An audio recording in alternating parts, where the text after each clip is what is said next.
So let's make these flybys in Unreal Engine 5. We're working with this spaceship game made by John Kelleher for the Implementournament by Airwiggles. And big shout outs to everybody involved with this: Greg Lester, Louis Thompson, and Abishai Karwan.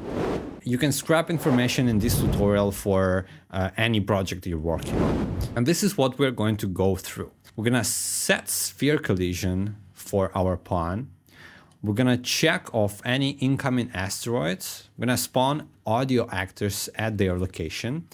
We're getting the spaceship distance from our asteroids, Dopplers, flybys, and we're going to destroy audio actors when they are not needed anymore.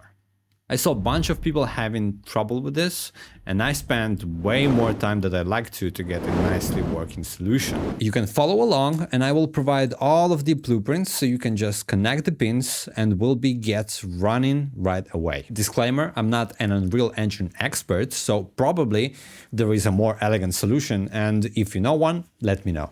So ideally, we can just add an audio component on our asteroid, and maybe it will be a sound cue and we can get like a Doppler effect on it and we call it a day, or use any middleware for that. But the problem is that these asteroids self-destroy way quickly behind the spaceship, so the audio just gets truncated, right, you see? We could increase the behind the spaceship to self-destroy value, but it will just increase the number of asteroid actors in the game. So we need to have another system for that. So first we need to check when the asteroids are close to our spaceship, right? So let's open our spaceship and add a sphere collision. I'm gonna set its radius to 15,000.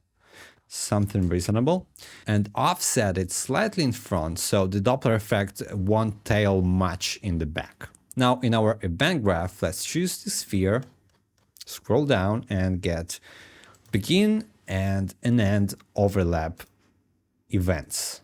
Now let's get all actors of class, and for each one of them we're gonna check if they correspond to the actors overlapping with our sphere. If they do, we're going to call the function on this particular asteroid, which is play Doppler.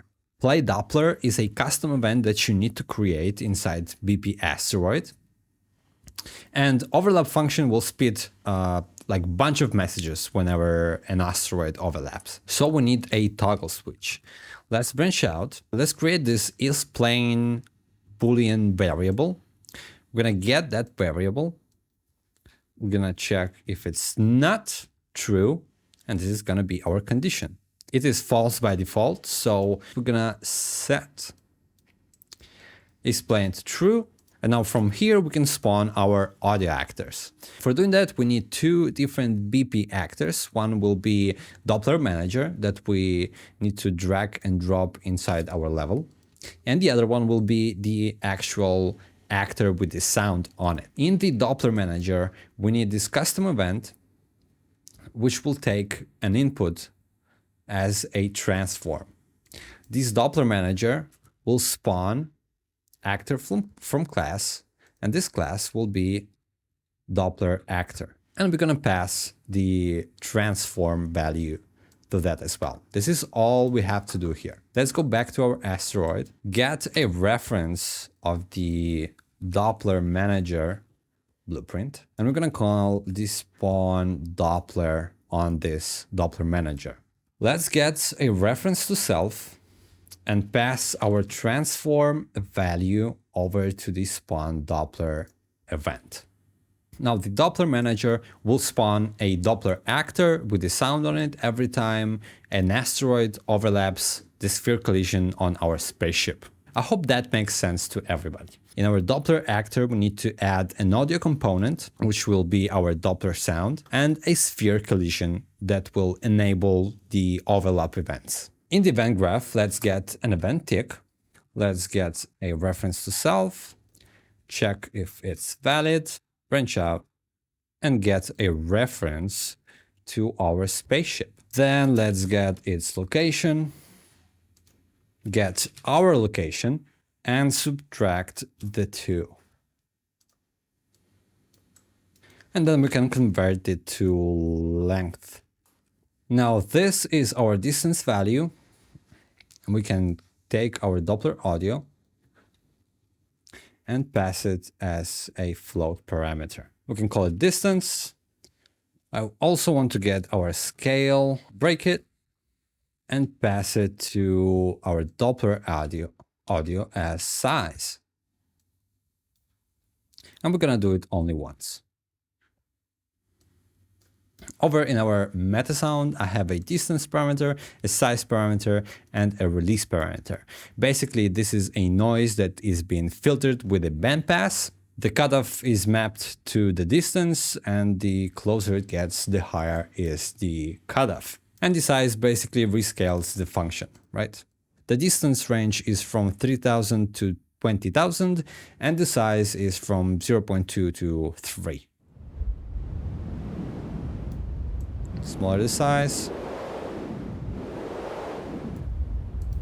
Nice. I control the envelope with the DSR, and it's very important to connect unfinished output with undone at ADSR. This will help us to destroy the audio actor when it's not needed anymore. Having that, let's get back to our actor Doppler, create a custom event that will trigger the release of our Metasound. Then let's choose our audio, scroll down, get on audio finished, and this event will destroy ourselves. In the spaceship blueprint, we have this end overlap, and we can do the same thing as for the asteroids, and we can call the release event on any Doppler actor leaving out. Let's check if everything is working fine, but I want these flybys to trigger only when we are boosting and at speed. So let's go back to our BP spaceship. We're gonna create two variables.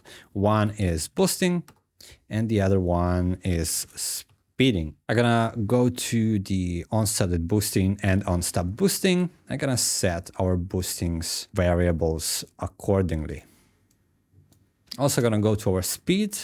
We're gonna set our speed into true, but only if our speed is greater than 12,000.